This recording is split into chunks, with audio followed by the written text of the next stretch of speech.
हाय public, मी गणू. आणि गणूला लय दिवसात ना आलाय, कारण की कामात असल्यामुळे काय ब्लॉग काय पडत नव्हता. आणि आता बघा ब्लॉगला सुरुवात झाल्या. तर परत आज निघालोय बघा छत्रपती शिवाजी महाराजांचं मंदिर बघा, ते म्हणजे मराठवाड्याला भिवंडी इकडे.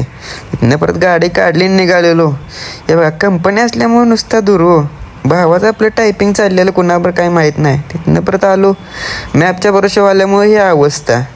आलो तर रोडच बंद आहे. तिथनं पुढं आलो तरी बघा असल्या रोडनं नुसतं कंबालट घायला लागलं. भावाचं तोंड बघा की नुसतं अशी अवस्था झालेली की काय करू समजत नव्हतं. ना पोचलो मराठवाडे गावामध्ये. हे कसे फायनली बघा आलो मंदिराच्या जवळ. गाडीची पार्किंग पाशी पोचलो, गाडी पार्किंग केली, सगळं करून झालं.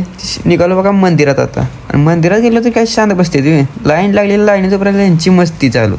मंदिरात आल्यानंतर देवाचं दर्शन घेतलं, राजांचं दर्शन घेतलं.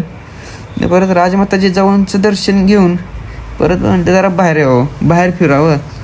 त्याला त्यांचं बघा सुट्टी देत नव्हती. तो मंदिराचं काम म्हणजे टॉपमध्ये केलेलं. ते बघून आलो शस्त्र बघायला, एकापेक्षा एक. कसे येतात तलवारी बाहेरले बिलं, यायला लागते हो बघायला. तिथनं परत आम्हाला आला कंटाळून, भावात चालले माझा फोटो काढ. आम्ही बसलो आपलं. तिथनं परत सगळं संग्रहालयात म्हटलं जावं, काय काय बघावं. तिथं जाऊन बघतो तर काय. हां, ह्यांना सगळं झालं. बाहेर आलं की खायचं पहिल्यांदा. हे बघा आमचं डॉन बघा, डॉन. हां, बघेल तिकडे खायचं सुचतं हो त्याला. सगळं करून परत निघालेलो घरच्या दिशेनं. रोड काय एवढा खतरनाक होता की येताना आम्हाला रोड मॅपनं असा दावलेला की डायरेक्ट स्मशानभूमीत ना हो. थांबा आता तुम्हाला दावतो स्मशानभूमी.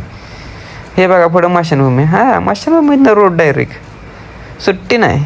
सगळं करून परत निघालेलो घरच्या दिशेनं. तेल बिल टाकलं, थांबायचं म्हणून एका साईडला आपलं निवांत बघा. त्या मातीतनं नुसतंच वाट लागलेली. गाड्यांची अवस्था बघा, पूर्णपणे वाट लागलेली आमची. सगळं करून आता निघालो बघा घरी डायरेक्ट. घरी आल्यावर सगळ्यांनी सोडली तर फायनली आलो बघा घरी.